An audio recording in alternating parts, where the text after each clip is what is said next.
The hallway lights flickered faintly in the night shift silence of the hospital. Most patients were asleep, the chaos of the day finally giving way to the stillness of midnight. But that night, the silence was deceiving. In one of the shadowed corridors, something unexpected was about to happen, something that would change how people saw the quiet nurse with tired eyes and a gentle voice forever. Alina had worked the night shift for 5 years at Rosewood General Hospital. She was the kind of nurse who remembered every patient's name, brought extra blankets without being asked, and whispered encouragement into ears even when she knew they couldn't respond. She didn't wear makeup. She didn't raise her voice. She never fought back. Not until she had no other choice. That night started like many others. Lena was finishing her rounds when she heard a crash near the back entrance. It was a place few ever used, mostly deliveries and staff breaks. Curiosity mixed with duty pulled her there, where she found something she hadn't expected. 3 young men in their late teens, clearly not patients or staff, rummaging through supply cabinets, laughing and breaking things like it was game. "Hey, you can't be here," she shouted, her voice trembling but firm. They turned toward her with smirks on their faces. One of them, tall, with a heavy chain around his neck, stepped forward. "And what are you going to do?" "Call security with your little clipboard." Lena stood her ground. She wasn't a fighter, but she knew right from wrong. "I leave now or I will call security." But she didn't get the chance. The second boy lunged forward and shoved her hard. Her back slammed against the wall, pain shooting through her spine. She tried to get up, but a swift kick knocked her flat on the cold linoleum floor.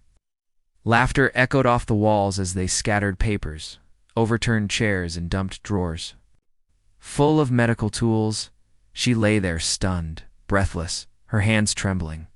For a moment, she thought of staying down. She could wait for someone else to find them, to stop them. She could pretend this didn't happen. But then she saw it, an old wooden chair. Cracked from the fall, one leg broken clean off and lying. Beside her, and something else too, the terrified eyes of a young patient watching from a nearby room. A little girl recovering from surgery who had just started. Smiling again after weeks of pain, that changed everything. With a deep breath, Alina pushed herself up. Every inch of her body ached, but her spirit was catching fire. She grabbed the broken chair leg with both hands and stood tall. The boys turned around. "Oh." They hadn't expected her to rise again. I said, "Leave, now."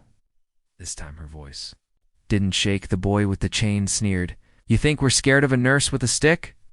But there was something in her stance, something different. She wasn't a nurse anymore.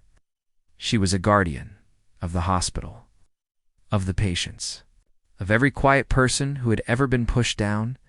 When the first one charged, she didn't run. She sidestepped, swung the chair leg like she'd been trained her whole life. It cracked against his arm, sending him stumbling. The second tried to grab her, but she hit his leg hard enough to bring him down. The third backed away, fear spreading across his face. Security finally arrived, alerted by the noise and the chaos. The boys were restrained, arrested. But Alina didn't notice.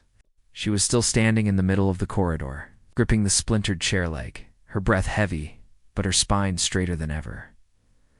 The next morning, word spread. Patients whispered about the nurse who stood up. Staff members looked at her with new eyes. She wasn't just Alina, the quiet one. She was Alina, the protector, the fighter, the one who got back up when others would have stayed down. Later, the hospital gave her a commendation. But it wasn't the certificate or applause that stayed with her. It was the letter she found on her desk a week later. A note from the young girl who'd watched it all unfold. "You made me brave," the girl had written in crooked handwriting. "When I grow up, I want to be just like you." Alina smiled, folded the letter, and tucked it into her pocket. She didn't become strong that night. She'd always been strong. That night she just stopped hiding it. Moral of the story? Strength doesn't always look like muscles or loud voices. Sometimes it's the quiet person who rises after being knocked down, not with anger, but with courage, who teaches the world what real power is.